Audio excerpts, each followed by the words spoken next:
Hey, everybody, welcome to Club of Med. Good to see so many people tuning in. I'm going to turn things over now to Nicole Bender, who's going to do the introductions and handle the conversation today. So thank you very much, Charlie, and welcome everybody to Club of Med. So I'm Nicole Bender from Zurich in Institute for Evolutionary Medicine in Zurich, for who did not know me yet. And I have just a couple of remarks about the Club of Med in general. So the goal is to connect evolutionary medicine community and share exciting new research. So every time we have another topic, and this time it will be about One Health, as you will see. So we are trying to do this as informal as possible, with an emphasis on discussion and presentation of different perspectives. This is also why it's called Club of Med Conversations. So this means that you can put your questions in the chat or raise your hand as you see fit during the presentations, and then we will have some questions and answers at the end. So the Club of Med is organized actually by the International Society of Evolution Medicine and Public Health. And this is for who doesn't know it, great society. Please have a look at the website and consider joining as a member. And the Club of Med is also organized by 8 evolutionary medicine centers and programs worldwide. So, and there are also some new collaborators that we welcome. This is Brazilian Evolution and Health Study Group from the University of Sao Paulo. Welcome very much. Also the University of Kiel, the Kiel Evolutionary Center, and Evolutionary Studies Group in Vanderbilt University. So welcome to the new members. So let's start with our conversations. As I said, you can post your questions in the chat or raise your hand. And we will then proceed afterwards with these questions. So I said this is about One Health and Evolutionary Medicine. There were 3 talks about this topic. In the first, we had presentations from Zurich. The second, it was Michael Mühlenbein with an example of applied One Health and Evolutionary Medicine. And this time, we have a kind of 2-parted presentation. We have 4 speakers. So in the first half, we will have Michael Reiskind and Brian Wiegmann. They are both professors at the Global One Health Academy at the North Carolina State. And they will present their work about mosquitoes, phylogenetics, and the relevance for One Health. And in the second half, we will have Sid Thakur and Meredith Spence Beaulieu, who will then talk about this center, the Global One Health Academy, and show these connections between One Health and evolutionary medicine. So a little bit more about these persons. So Michael Reiskind is an associate professor and also the program director of graduate programs at the Global One Health Academy, and studying especially the ecology of vectors of diseases. Brian Wiegmann is a professor of entomology at the North Carolina State, and his focus is more on biosystematics of the phylogenetic relationships. So, and Sid Thakur is actually the executive director of the Global One Health Academy, and he is also a professor of molecular epidemiology. And Meredith, which most of you know well from the Club of Med, Meredith Spence Beaulieu is a program manager of the Global One Health Academy at North Carolina State, and she is also a veterinary entomologist. So this is a perfect team to show us again the relevance and the importance of connecting One Health and evolutionary medicine. And now I would like to give the floor to Michael and Brian. Thanks very much, Nicole. This is Brian Wiegmann speaking. I'm going to start us off instead with Sid Thakur here at NC State University, so that Sid can put into context just sort of the community of One Health research that has begun very new here at NC State University. So Sid? Yes, thank you, Brian, and thank you, Nicole, for the introduction. Charlie, appreciate the opportunity. This is the second time I'm presenting at the Club of Med. The first time I talked about was on antimicrobial resistance in One Health, and at that time, the Global One Health Academy did not exist. So we are like a year into our existence. And so, Brian, if you can move to the next slide, please. All right, so as we all know that One Health is not just focused on human health, but we are looking at human, animal, plant, environmental health, and our biodiversity all together. And the basic concept is very simple, is the health is interconnected.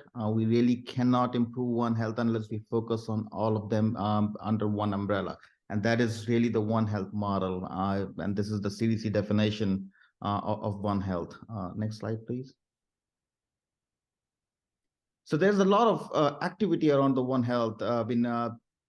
Just in the last 5 to 10 years, tremendous growth has seen in people more imbibing the One Health model.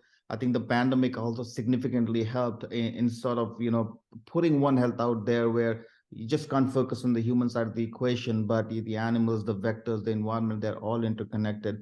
A few months ago, 4 big organizations, WHO, FAO, UN Environmental Program, the World Organization for Animal Health, signed the quadripartite One Health Agreement that's working together for the health of humans, animals, plants, and the environment. So more than 200 countries are signatory to this quadripartite agreement. Next slide, please. And it has 6 One Health action tracks, all the way from enhancing One Health capacity to strengthen health systems, reducing risk of emerging and re-emerging zoonotic epidemics and pandemics, controlling and eliminating zoonotic neglected tropical vector-borne diseases. A lot of focus is on also building infrastructure, training people on the ground. Antimicrobial resistance, which has been termed as the silent pandemic, is a big focus, has got its one track on its own. As you all know, in 2019, around 5 million deaths were associated with antimicrobial resistant pathogens. And by 2050, we expect around 10 million people will die every year because of a drug-resistant infection. It's a big problem. And then, of course, the final track is integrating the environment into One Health, which has been almost missing in action in the past. Next slide, please. So at NC State, last year, the Global One Health Academy was launched. It's an interdisciplinary program that is based in the provost office. So we are entrusted to run One Health programs for all 10 colleges at NC State. We have research, education, and engagement focus. Within research, we have 3 different thematic areas: driving food and water solutions, combating infectious diseases, addressing climate change and health disparities. NC State is also a World Health Organization collaborating center on Global One Health and antimicrobial resistance, the only educational institution in the US that has designation, and that comes with a very strong mandate of training people and, of course, focusing on Global One Health and antimicrobial resistance. Next slide, please. So our mission is to engage faculty, staff, undergraduate, graduate students in improving the health of plants, animals, biodiversity, and human society in North Carolina and beyond. One of our key focus has been to work in collaborative environment in interdisciplinary spaces, not just within NC State, but with our partners also at Duke, UNC, RTI, and other places. With Duke alone, we have an NSF NRT under review right now, and we are working with them on our PIP phase 2 grant also. So it's super exciting time for us. And again, thank you again for giving me the time to talk a little bit about the Global One Health Academy. Thanks so much. Brian, I'll turn it back to you. Thanks, Sid. Yeah, so I'm really pleased to be here, and it's really exciting how this group has become so effective and such a great way to communicate across borders and with lots of folks in different institutions. So I'm really happy to be here. I'm also Associate Director of the Triangle Center for Evolutionary Medicine, TRICEM, which you all know so well. And it's been really great for me to be a part of that group here at NC State and helping to coordinate our activities across the Triangle and become part of the evolutionary medicine landscape. My research is focused on the evolution and phylogeny, macroevolution of flies and their closest relatives among the insects. And mosquitoes are flies and are incredibly important vectors of major human and animal diseases, as you all know. And so just a few years ago, we built a very large collaboration. Basically, me and Michael Reiskind, my colleague here in the Department of Entomology and Plant Pathology at NC State, really got together with a lot of different scientists to sort of see if we could bring the power of new next-gen sequencing phylogenomics to mosquitoes in order to estimate their phylogeny and really bring the power of new big data biodiversity study into what we know about mosquitoes. And so we're sort of celebrating the publication of this big new phylogenetic tree for mosquitoes, which was just published last month by us in Nature Communications. So if you want to see the details of what we've done in sort of more coherent terms, you can take a look at our paper. But also, this is by way of acknowledging the incredible consortium of folks that we've been able to put together who are contributing their knowledge of mosquito biology, mosquito biodiversity, mosquito systematics, mosquito ecology, and bioinformatic methodologies in order to sort of take the model of having good genomic resources in the major mosquito pests and really broaden that resource out to the large diversity of mosquitoes, really to understand the context for how mosquito traits and their success as vectors of disease can be contextualized against sort of the natural diversity and evolution of mosquitoes over their long history. And so we start with mosquitoes as an insect family, the Culicidae. They're flies in 2 subfamilies, 11 tribes, and there are about 3,600 described species of mosquitoes. But most of the research is really focused on medically important species for good reason. Of course, they are major vectors of diseases like malaria and viral diseases like dengue and West Nile virus. And so the vast majority of studies done in mosquito biology are focused on just a few species from the 3 major genera. And when we look at the Web of Science to sort of look at how much is published and known about mosquitoes, it's really heavily based on what we know about those disease vectors, as you can see. So for us, being entomologists, being interested in the evolution of traits in flies and mosquitoes in particular, we want to know what we can learn if we take this context out to try to understand the evolutionary history of mosquitoes in the broadest sense. And mosquitoes are not a one-size-fits-all sort of story, as you know from all sort of major stories in insect evolution, in animal evolution, in plant evolution. The more you look at their biology, the more you find them doing very interesting things. So there are interesting behavioral phenotypes and adaptations. Like here's a mosquito that attends its eggs after laying them and protects them, Trichoprosopon. There's a mosquito called Malaya, which has developed a sort of interaction with ants, feeds from a kind of honeydew secreted from the ants' mouths. So it's not all just blood feeding. There's a really amazing story of the species of Uranitania, which feed on things like annelids. Here's an image of Uranitania safrina feeding on a leech. So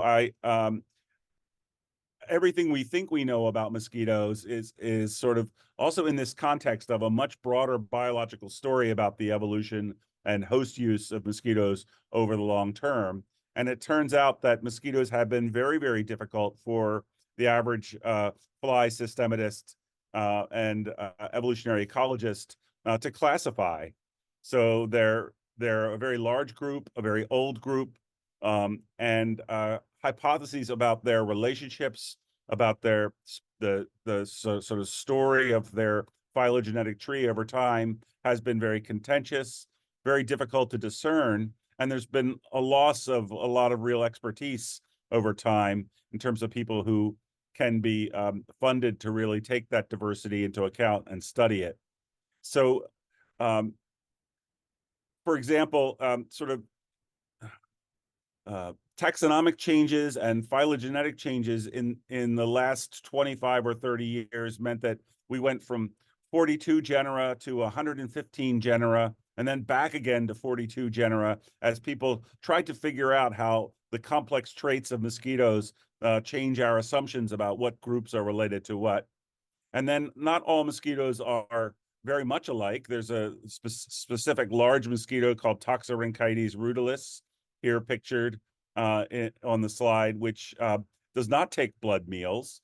So people would really love to know sort of whether that's an ancient kind of mosquito before the evolution of blood feeding, or where did that blood feeding behavior get lost.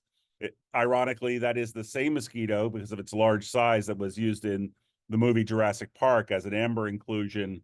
And little did they know when they made the movie that that mosquito would never have vertebrate blood in its gut. So what is true is that phylogenetics is important in the modern sense, really in order to test hypotheses relating to all kinds of adaptations, genomic features, and behavioral traits across the history of a group of organisms. And why it's even more important, I would say, in mosquitoes is given by the example published in 2017 by Evans et al., that when they looked at traits correlated with whether or not a mosquito is a very good host or potential vector for, I think, Zika.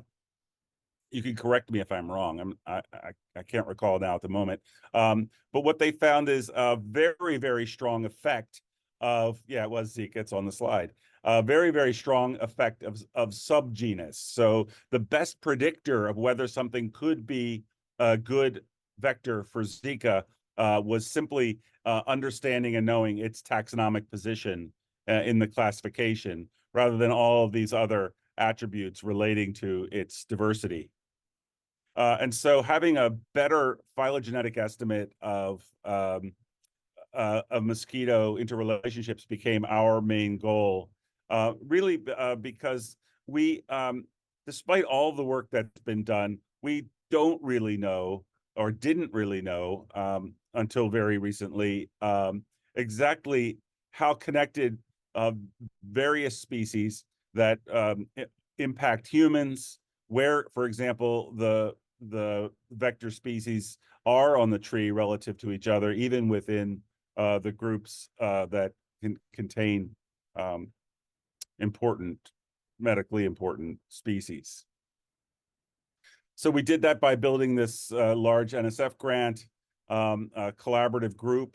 I should say that the first person up there, John Sagigian, is lead author on our paper. John was a postdoc here at NC State in our laboratory from 2018 to 2021, and John is now assistant professor at the vet school at the University of Calgary in Canada. Much of this work and these slides are really owing to his expertise and his findings leading this study in our labs. But also Michael Reiskind there, who you're going to hear from in a minute. Yvonne Linton is director of the Smithsonian's Walter Reed Biodiversity or Biosystematics Research Unit that studies mosquito and other biting vectors, their systematics, diversity, and ecology, really for being a major national resource for information on their biology, as well as our grad students and collaborators around the world who are in major museums and institutions. So what we want to do is leverage as much information as that we can from this consortium and really sample them for genetic data to make a phylogenetic tree. What we're using is this process called anchored hybrid enrichment. We don't need to sequence draft genomes for all of the species that we want to cover. This is a method that is basically exon capture, so that because we have genomic resources in mosquitoes, we have transcriptomes and genomes for many species, we can fill in by simply targeting those genes, single copy orthologous genes, using probes that are designed to hybridize with that genome, and then we can sequence just those probes in a library. And so we've been able to do that based on 7 genomes and 14 transcriptomes across the diptera. And we target 559 genes. But because these have similarity to many genomic regions, we end up getting those 559 genes, but we also get as many as 1,500 single copy ortholog genes as sort of the bycatch. And we've been using this method in my laboratory, and many laboratories around the world are using it now because it's a way of doing large systematic studies on many taxa without having to do whole genomic sequencing on every species.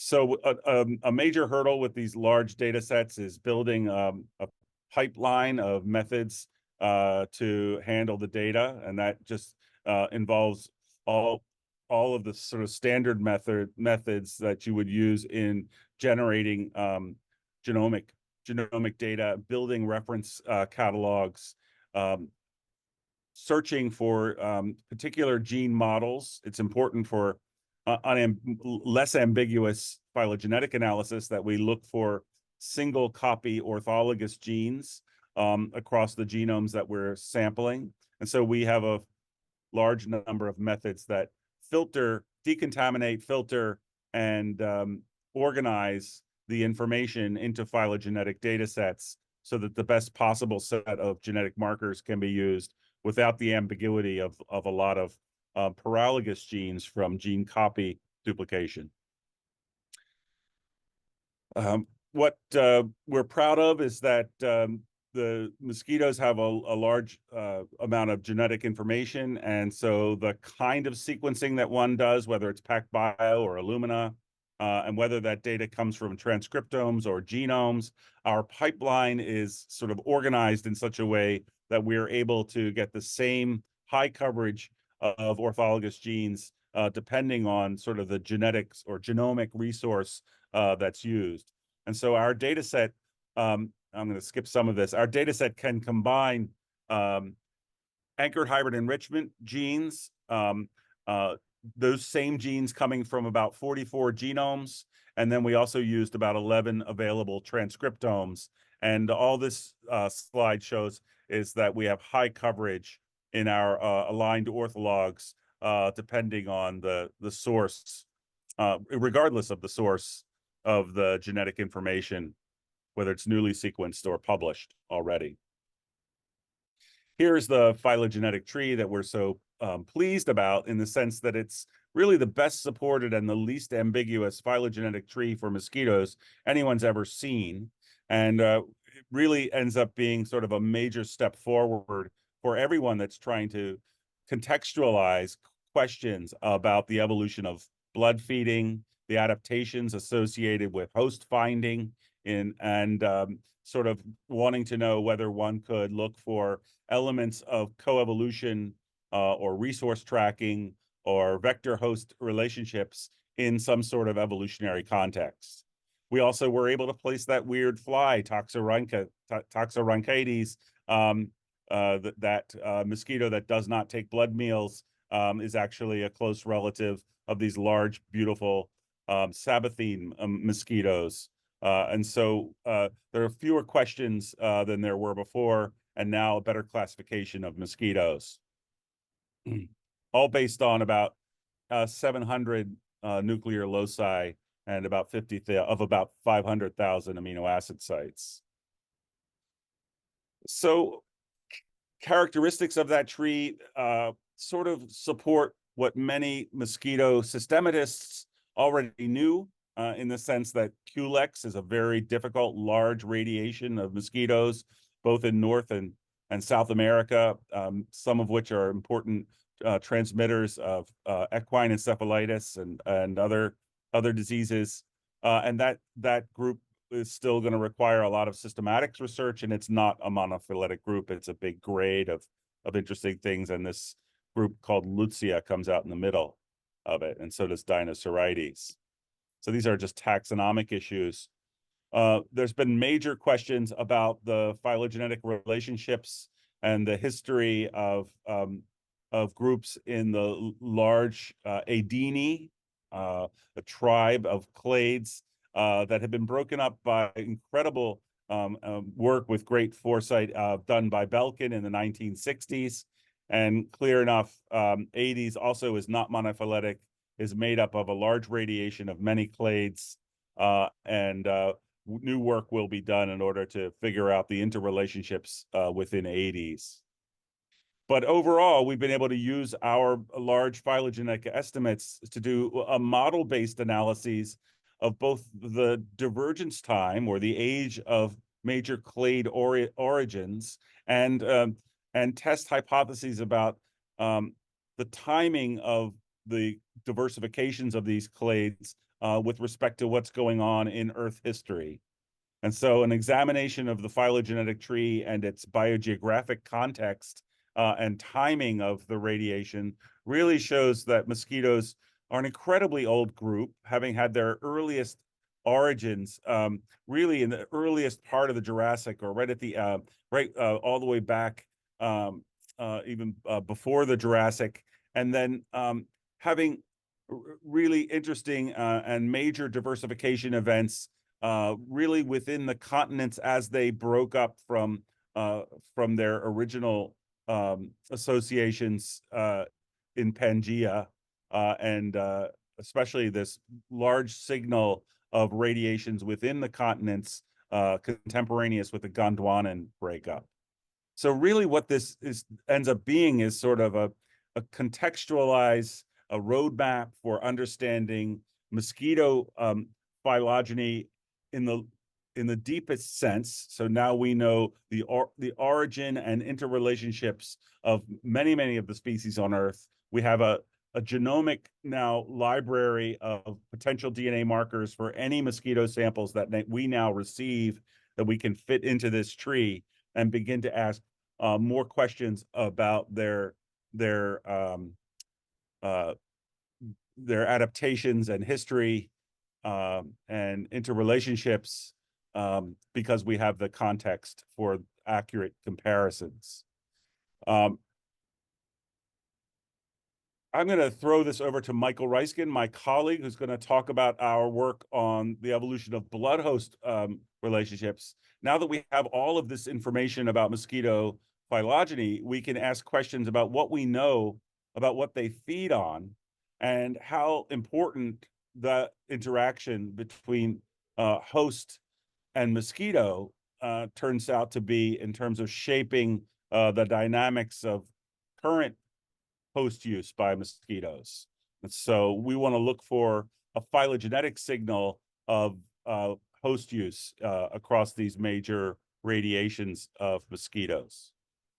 Okay, Michael? so, yeah, Brian, do you want me to take over present mine, or do you want to? Yeah, you can share your screen. Okay. And I'm happy to answer questions now if people want, or we can wait till the end and let's have a freewheeling discussion. Okay, hold on a second. Let me do that again, because I shared here. This will be better for you guys. That look better? Yeah, it should be okay. Okay, so thank you, Brian. Way to set him up.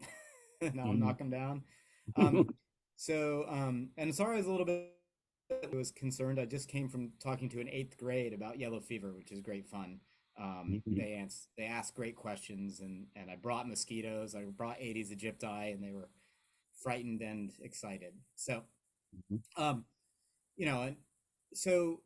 so I, in this collaboration, part of my job was, I like to think of it, and it's seasonally appropriate, I suppose, for those who celebrate, hanging ornaments on the mosquito tree, that Brian, with his deep understanding of dipteran phylogeny, could help build, could lead building, along with John. And so, but we wanted to see whether some of these important characteristics of the family that make them so important, how they evolved over time. And the first one that we tackled was blood host. And of course, we don't know what a mosquito 180 million years ago was actually feeding on. We just know what they feed on today. But there is a vast literature on what mosquitoes feed on because of its importance in the transmission of disease. So this work was really led by our graduate student, Charlie Seither, calling him the brain of this work. But there was also a lot of muscle. 3 undergraduates, Renita, Omar, and Braden, really contributed. Now, this project really got off the ground in January of 2020. So you can imagine the challenges. However, being a literature-based project, it actually was something that could continue through the pandemic. And I give a lot of credit to the undergrads who actually like put in a lot of hours at home, you know, in the bedrooms they grew up in or something, studying mosquito blood feeding. So what we did is gathered from current published literature, or the published literature of about 300 publications or so, filtered them and abstracted from them contemporary blood host associations,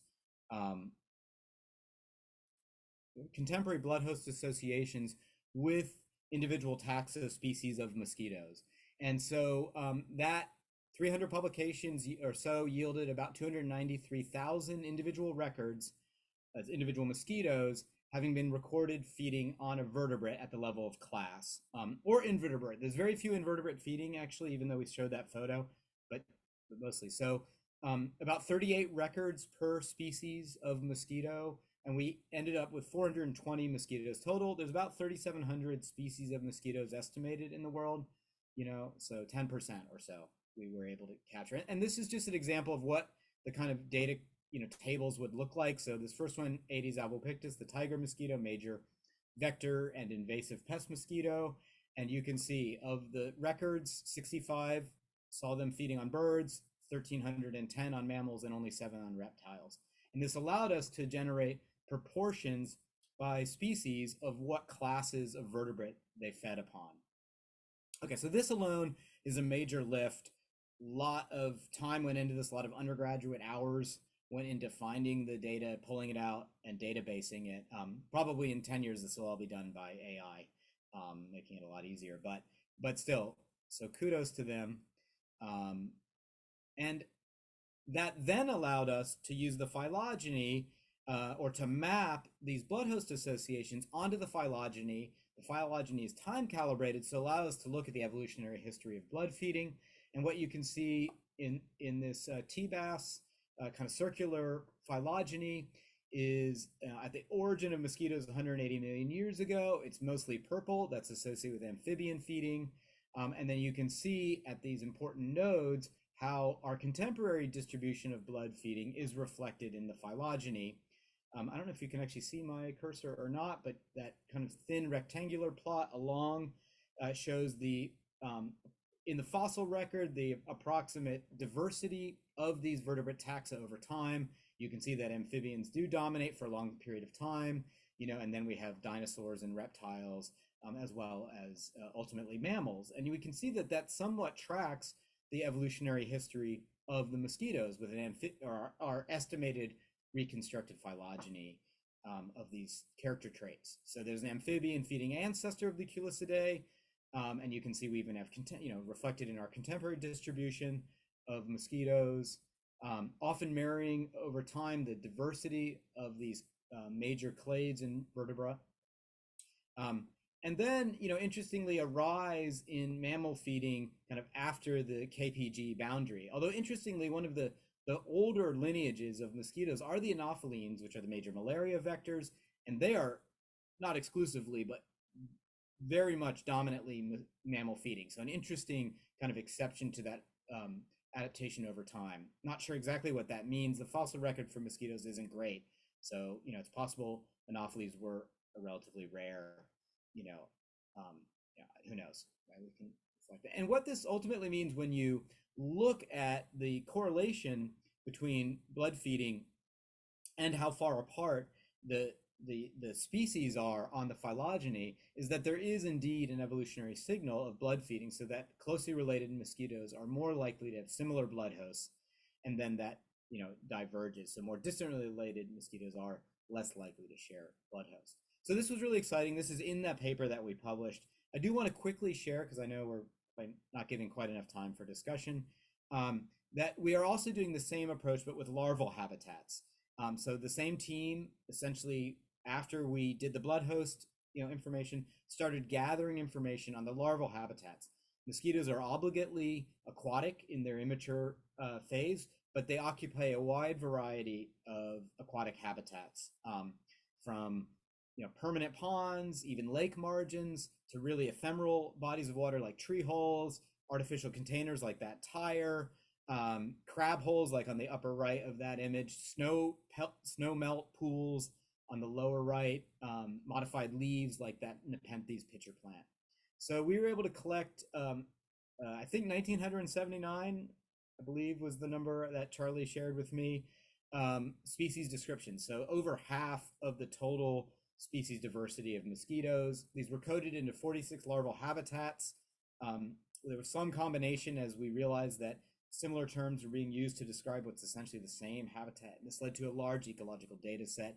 We're still in the middle of analyzing this, but I'll share with you some initial outcomes of it. On the left is essentially a correlation matrix of co-occurrence of species, and then using that to generate Bray-Curtis dissimilarities to look at patterns in these larval habitats, which are also demonstrated in the right. You can see this habitat type, you get an idea for the complexity of doing this kind of qualitative ecological work.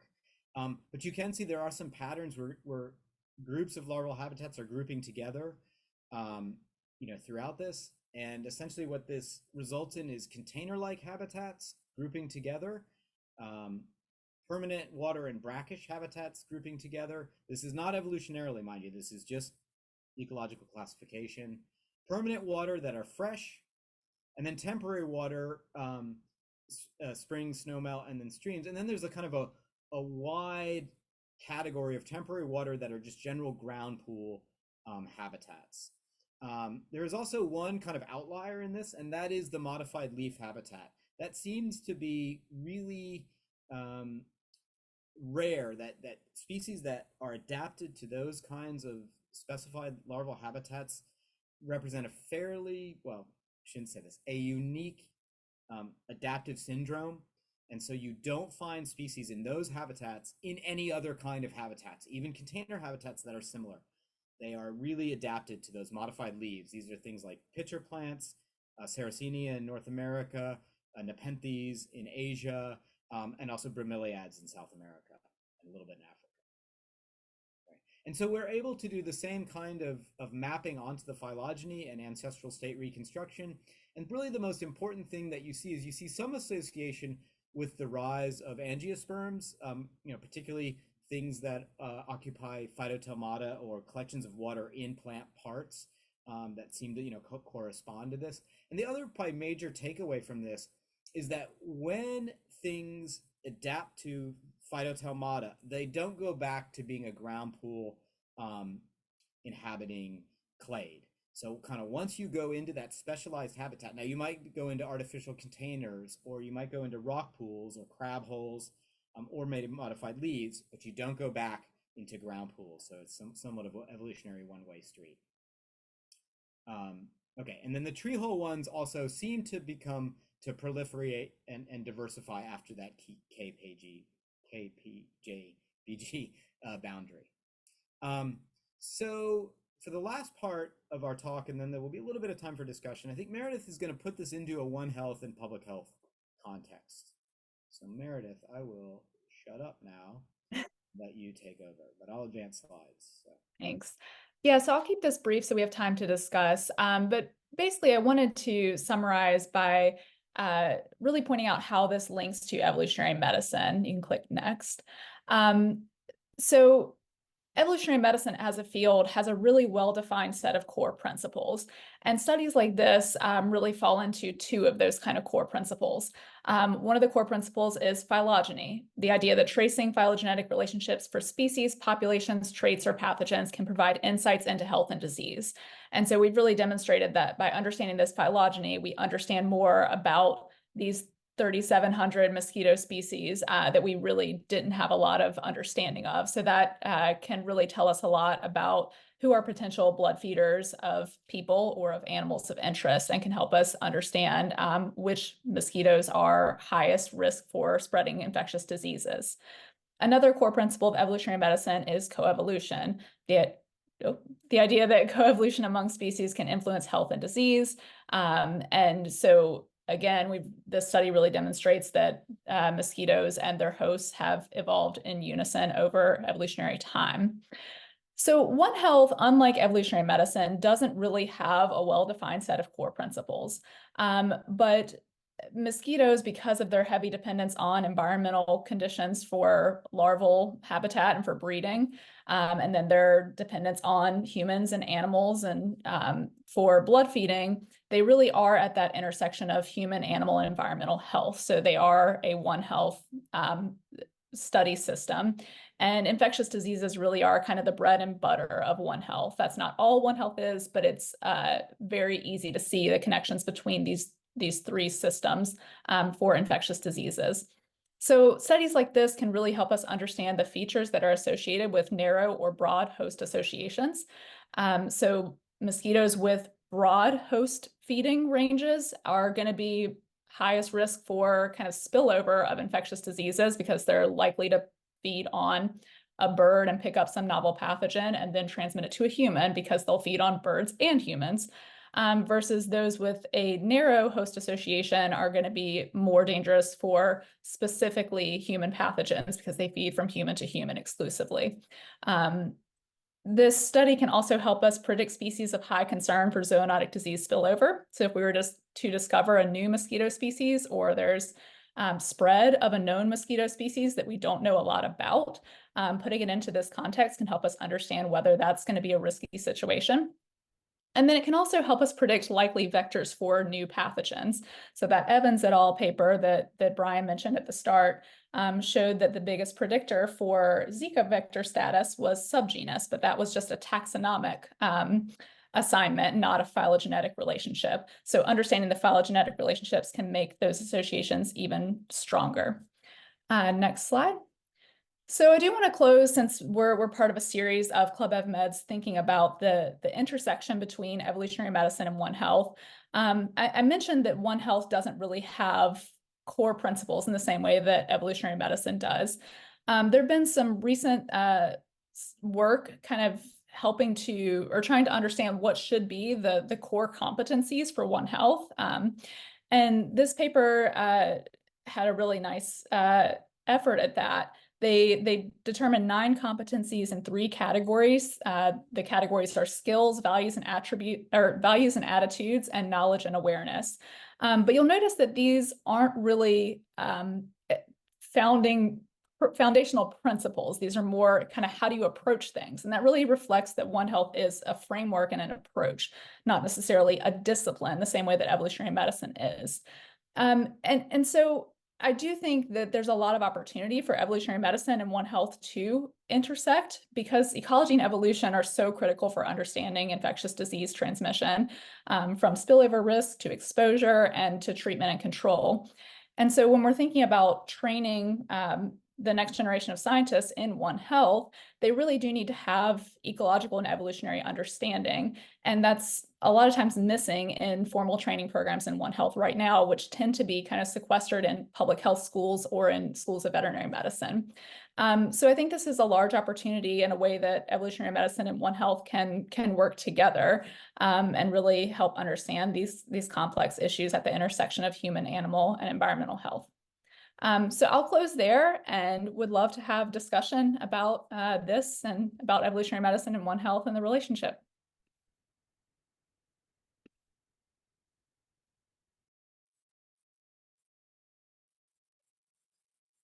Okay, hey, I noticed there is a question in the chat. Do the species that are specific to artificial containers, typically temporary and ephemeral, have a shortened larval stage? And I would say that if we limit it in large part to the Stegomyia aedes, and in particular Egypti and Albopictus, but you could include a few others, the answer is yes. If you look at anything that will get into an artificial container, then it depends a little bit. It's a little bit broader, of course, and some of those may actually have fairly longer larval stages. The Western treehole mosquito overwinters as a larvae in tree holes. They can get into containers, but I would say, like, yeah, that's probably an adaptation, and it's an adaptation that serves well to becoming a human associate, which in turn, human associates are often the major vectors that we see, because they're biting people and transmitting disease. Certainly of anthroponoses, human mosquito human, like dengue or malaria. I guess I'll moderate, Brian, unless you want to. Or Nicole, Oh, whichever. yeah, or Nicole. Sure, that'd be great. Just go ahead, it's fine. So Sylvie? Hi, thanks very much. That was a very, very interesting talk, or talks. So I was wondering if you have done, or are you planning to do anything similar for like a pattern of nectar feeding? So I wonder, like, can you detect any co-evolution of flowering plants and mosquito species? And I think this is particularly interesting if we think about, how important are mosquitoes for pollinating, right? Which is, I think, one of those outstanding questions. And I'm just wondering if this approach can answer that particular question, to, or at least address it. Mm-hmm. Brian, do you want me to take a stab? Or I have a response. I don't know if you think of something else too. I think that's very interesting. I mean, one of the examples, or not, one of the core features of what we're trying to do is to begin to sort of mobilize the information on species biodiversity and interactions into testable frameworks, so that databases can be used in order to have really much better integrated resources for doing hypothesis testing and looking for patterns and using big data. All this data is always very distributed in the published literature. There are very few people who have a real handle on how much we really know and how good the sampling is. And we have a collaborator at University of Georgia, Dan Peach, who looks at pollination in mosquitoes. And I would say there's probably very few gut content analyses of like what flowers mosquitoes have gone to, and I can't begin to answer the complexities of trying to, sort of do that sampling as well. But what I do know is that as we become more and more able to coordinate all the kinds of data collection that we do with any mosquito specimen, we can immediately get gut contents, microbiomes, associate everything about the climate and where they came from, and build better predictive models about their distributions. So I think the future is for sort of a much more layered, complex sort of biodiversity template for asking questions like, how important is it that mosquitoes spend a lot of their time on flowers as adults? The only other thing I would add to that is that while there aren't a ton of examples, there are some good examples of what look like some specialization in orchids in the genus Habenaria, in the northern North America, seem to really like even produce chemical signals that are attractive to mosquitoes. And there's a great chemical ecologist, sensory biologist, Jeff Riffle at University of Washington, who's worked on this system. And so I think there is some potential there. I'm not sure if that's a one of those really exceptional cases, or whether you'll actually see diversification in some of those, whole Arctic mosquitoes, with local orchid species. It could be, certainly is a possibility. Thanks. Kobe? Yeah, great presentations, guys. Really enjoyed it. Your phylogenetic divergence data addresses millions of years. I'm wondering about what the resolution to look at anthropogenic changes, the divergence of lineages, for example, to specialize on humans versus primates. Do you have the power to do that within the data sets that you have? Yeah, absolutely. And we have, collaborative teams. John Sagigian's research program in 80s is together with Jeff Powell at Yale, and there are folks at Princeton who are doing really incredible things. And I feel like the more we fill in the areas of the phylogeny, we can then start to focus individual studies and in really what is sort of comparative functional genomics, right? To sort of ask about the specific genes that are changing, the kinds of behavior that is required, and what the limits are around how we can test hypotheses about why they feed on individual hosts in individual contexts. I mean, I just think that's cool. Our approach was to sort of take the, we're going to be systemic. I'm going to be a systematist and Michael, we can start to test hypotheses about macroevolution and macroecology. And, so far that's like the broadest wide angle lens we could possibly have. You're right. And what we want to do is be able to continue to focus it down. Mm-hmm. Charlie. Hey, great talk, guys. I really enjoyed it. And it's so great to highlight the things going on at NC State and Global One Health. I had a question for Sid and for Meredith. Meredith, I found those core competencies really interesting. I was wondering how you're, really two questions. How are you thinking about integrating those into some of the activities of GOHA, the Global One Health Academy? And also in terms of transdisciplinarity, or whatever the word was up there, interdisciplinarity is a word I prefer because it, implies a lot more connection between disciplines. It seems to me that one of the ways that One Health could really advance is to, instead of just saying that, actually do things to bring disciplines together, like the foundations that are a part of those disciplines. I'm thinking about people like David McAdams, who who's done this work on economics and epidemiology, bringing those fields together. Matt Bonds, who's done that with ecology and economics, to look at poverty traps.